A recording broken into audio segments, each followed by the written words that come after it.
It's a brand new year in the world's premier powerboat racing series, the UIM F1H2O World Championship, as the tour heads to new venues for the 36th UIM F1H2O season, and the world's toughest, bravest, most steely-nerved marine motorsport racers lock horns for the world's most prestigious title in powerboat racing.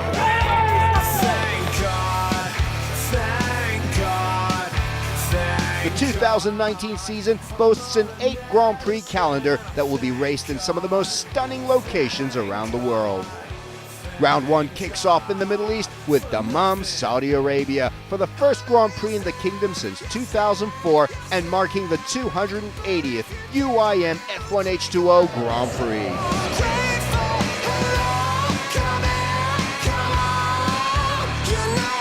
The tour then enters the European stage as it heads back to Portimao, Portugal for the 18th Grand Prix of Portugal, as round 2 is raced in Algarve for the 17th time.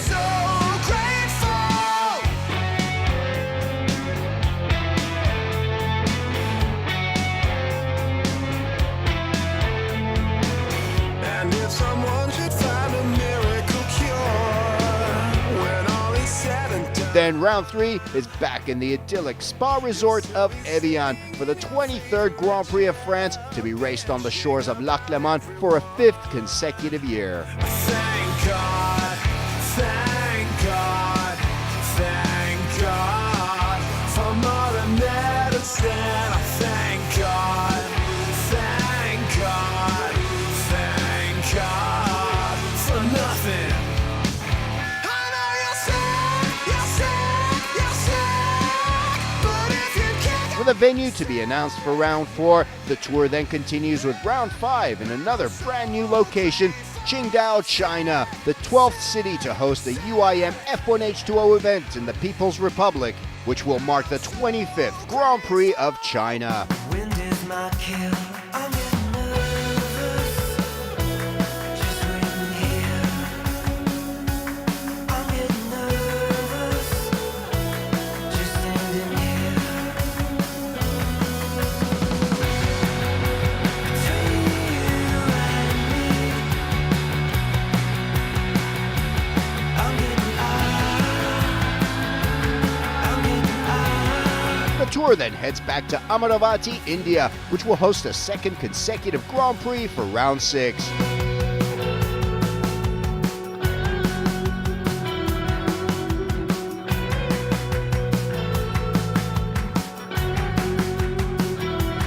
eyes swollen, burnt from the wind.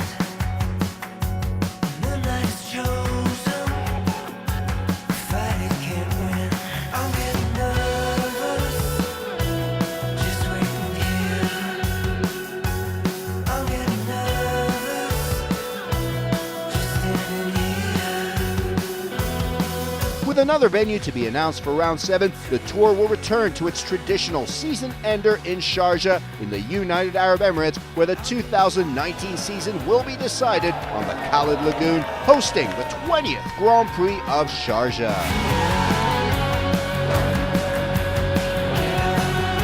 We're set for another spectacular year of competition, racing, and drama, not to mention all the celebration, partying, glamour, and festivities that goes into a 3-day F1H2O event.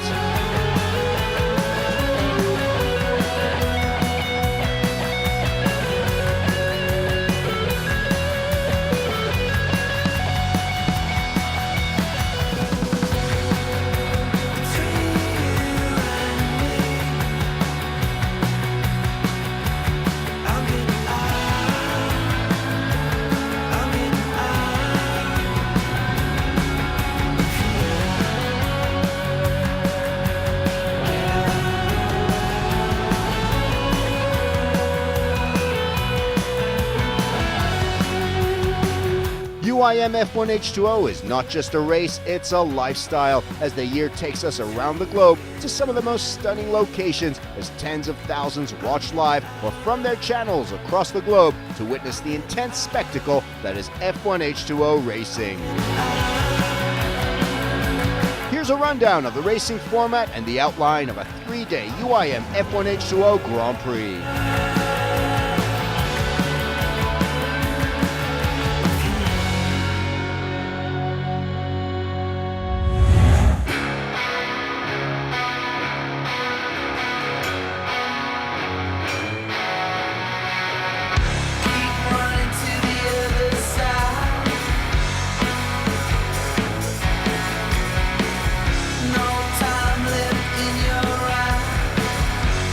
UIM F1H2O Grand Prix is stretched out over 3 days, with official practices spread out over the 3 days, a qualifying session on day 2, and the Grand Prix race on the 3rd and final day.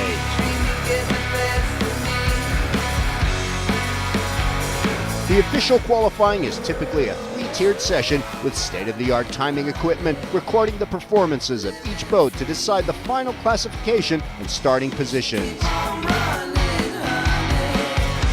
Q1 is a 20-minute session with all boats entitled to run multiple laps at any time during the session, with the 12 fastest progressing to Q2. After a 7-minute break, the times will be reset and the remaining 12 boats will then run another 20-minute session. Again, they may complete as many laps as they want at any time during that period. At the end of the session, the 6 fastest boats will progress into Q3. The times are reset and the top 6 boats from Q2 go in reverse order dictated by the time set in Q2. Drivers go out one by one with the circuit all to themselves and have 2 shots at laying their fastest times in a bid for pole position, which gives them the inside lane advantage on that crucial opening drag race to the commitment buoy.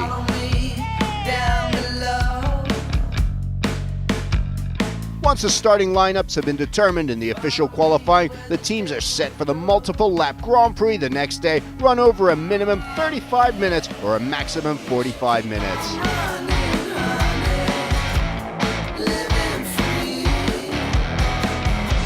Any engine changes to the boat from qualifying results in a loss of their starting position for the race. When the weather conditions are unsafe, qualifying can be reduced to 2 or even just a single session, while the usual pontoon start to the race may be replaced by a rolling start in rough conditions.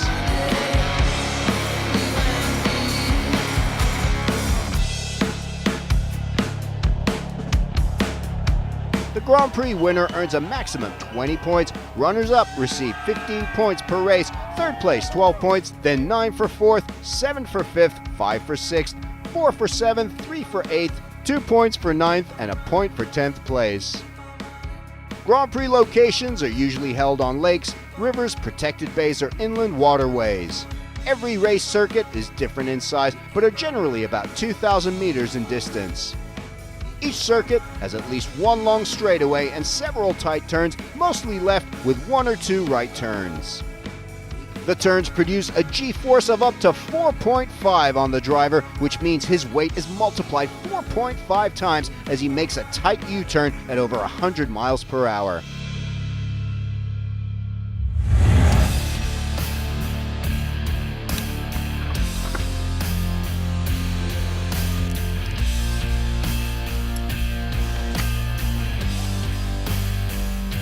A crucial factor to the safety of teams out there on the water during official practice, qualifying, and racing is the Osprey Rescue Team. Osprey Rescue has over 50 years of experience and has established itself as one of the leading rescue outfits in the world of powerboating. Their services are offered at UK powerboat events and at international F1H2O powerboat races.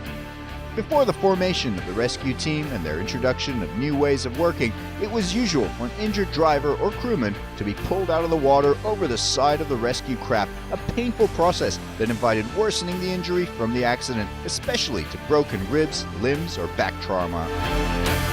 He loses the boat on that back straight! Oh no! Jonas Anderson barrel rolls the boat! And the divers there, the Osprey Rescue Team on the scene. We can see the divers there working frantically, and he's looking fine. The Osprey boat design also incorporates a crane, which again is used to support the cell out of water, thus giving the driver vital extra minutes to ensure no further injury is caused during extraction.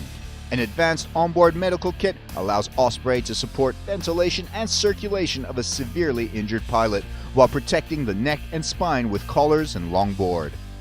Over the years, the team has accumulated a vast knowledge and expertise of rescue and has continually developed equipment and new skills. The team was involved in the testing of the safety cell, which was developed by Chris Hodges to reduce the injuries during races, and also pioneered a self-contained lifting device to ensure the driver and cockpit are clear of the water in the event of an accident to reduce the risk of drowning.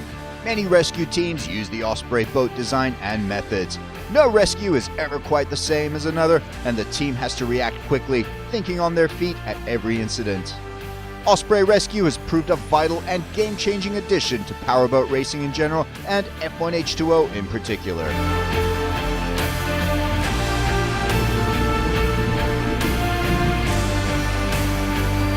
Now it's time to meet the teams and the drivers who will battle for the UIM F1H2O World Championship in 2019.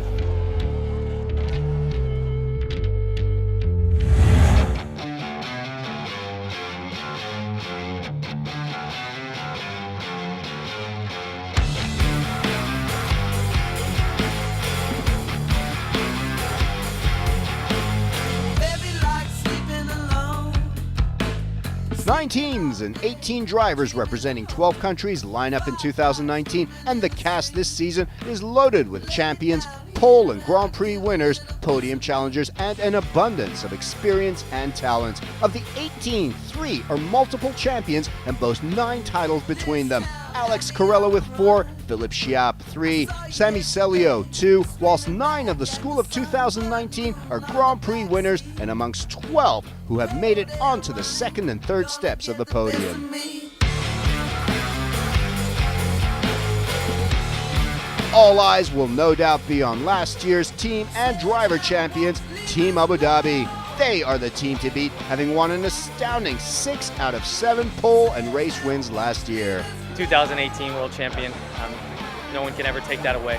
Thanks to my team here at the race, thanks to my team at home, and my grandfather also, looking down on us. So thank you for everything. I love you guys, and thank you for all the support of Abu Dhabi. Really, they support us so much. And we test tomorrow morning at 7 for next year. They dominated an extraordinary 2018 season that turned into an inter-team title race with each of its 3 drivers, Sean Torrente, Thani Al-Kamzi, and Eric Stark, leading the standings at one point, with a title decided at the final round of the year in Sharjah, where the race win went to Stark, the world title to third place Torrente by 5 points, and Al-Kamzi retired, rounding out the year in third. For Torrente, his first ever world title was the result of years of perseverance and hard work, and after 8 seasons, 48 Grand Prix, 7 wins and 12 podiums, he finally achieved his dream in 2018. In 2019, he'll be driving the #1 boat. In achieving his lifelong ambition to lift the UIM F1H2O world title, Torrente joined an illustrious group of 8 drivers who won the first race of the season and went on to win the world title that same year, including names like Renato Molinari, Roger Jenkins, Bob Spalding, Jonathan Jones, Fabrizio Bocca, Guido Capellini, and Philip Schiapp. The objective now is to join an even more elite group of just 4, Molinari, Capellini, Carella, and Schiapp, who have successfully defended world titles. Team Abu Dhabi will only be racing 2 boats in 2019, announcing a 2-driver lineup, newly crowned world champion Sean Torrente and world number 3 Thani Al-Kamzi, an impressive strike force with the duo notching up 7 and 8 career Grand Prix wins respectively and amassing 40 podiums collectively. That means the team parts ways with 2018 world number 2 Eric Stark. In a repeat of last season, Stark once again finds himself looking for a new team, which means he may once again miss round 1 in Dammam, Saudi Arabia. Following a year of mixed results, CTIC F1 Shenzhen China team ended last season solid runners-up in the world team standings behind Team Abu Dhabi, and they continue with the same lineup in 2019, with 3-time world champion and 9-time Grand Prix winner Philip Schiapp leading the charge, hoping to make up for a lackluster 2018 season by his standards, in which he finished world number 5 with only 2 podiums coming in the first 2 rounds of 2018, and title chances effectively ending with that crash in Amaravati.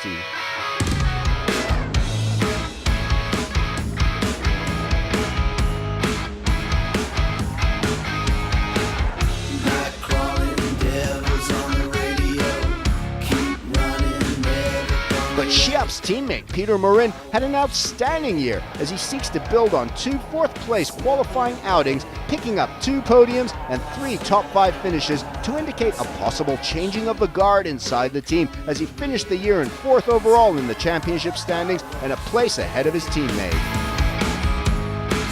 For Team Amravati, who finished on the year-end team standings podium with some great results by Jonas Andersson and Eric Eden, it's business as usual with no change in lineups as the Swedish-based team seeks to build on its strengths in the new season. 2019 will mark 5-time Grand Prix winner and 16-time podium placer Jonas Andersson's 14th year in the top flight, and will see the driver from Frövi pass the 100 Grand Prix milestone later in the year as he comes off the back of a strong end to 2018, both qualifying and finishing in second in Sharjah. With the resources at their disposal, Andersson and his team are always punching above their weight as they try to better an overall best of third in the world team standings. Eric Eden, who will be entering his second full season this year with Andersson on Team Amravati, will seek to build on a string of top performances last season, which included 2 top 5 qualifying slots and a career-best 4th place in the Grand Prix of France in Evian. Eden ending the season with a drive from 15th off the dock to 5th in the final round in Sharjah. Emirates Racing finished the 2018 season in 4th in the team standings as the only female Grand Prix winner in the history of the sport. Marit Stromoy ended the year ranked 6th as she tries to go for at least her 2nd career Grand Prix win in 2019, hoping to build on her runner-up performance in Amravati in 2018 as she enters her 13th season on the tour.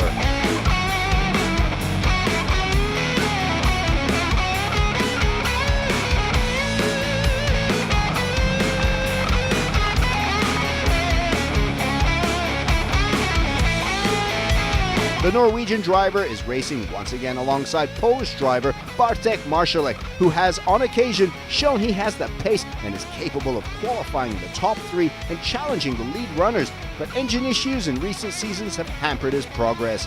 He embarks on his 9th season and goes in search of his first podium finish.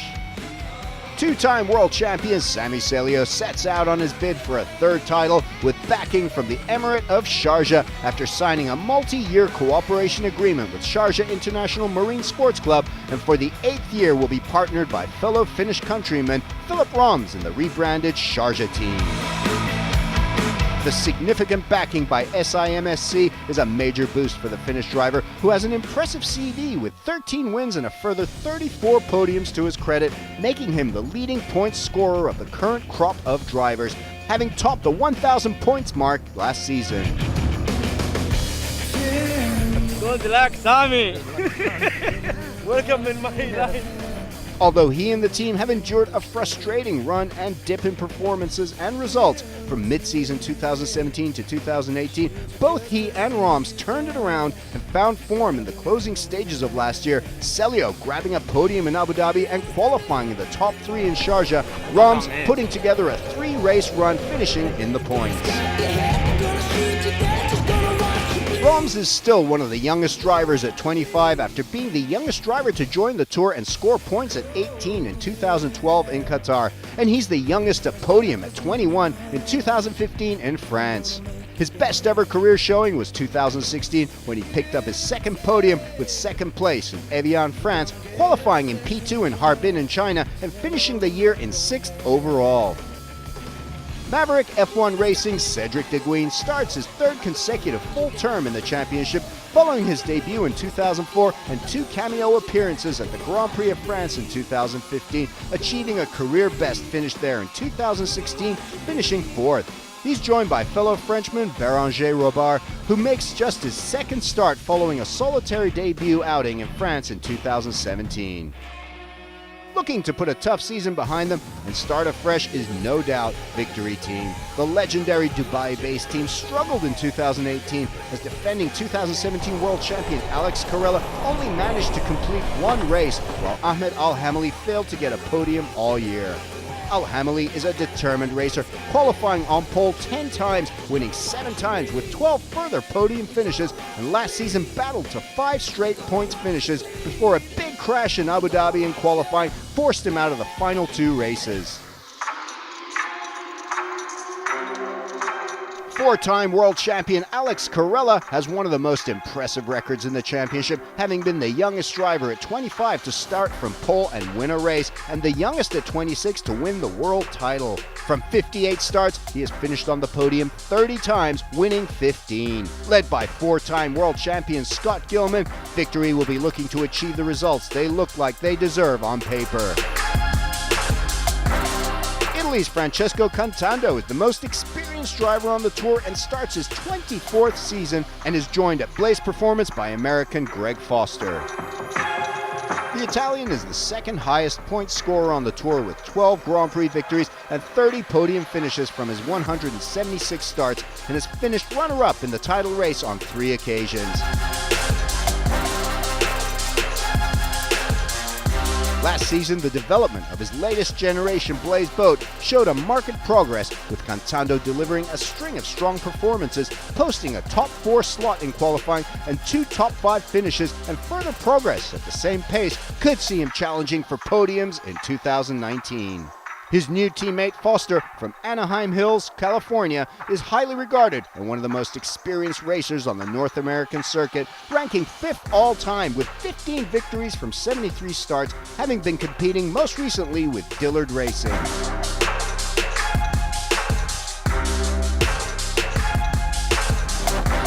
Portuguese outfit F1 Atlantic are again led by team principal and experienced driver Duarte Benavente, and they have a new team member, Italian Alberto Comparato. Benavente is a veteran of the tour with 155 Grand Prix behind him and sets out on his 21st season, looking to add to his 6 podiums.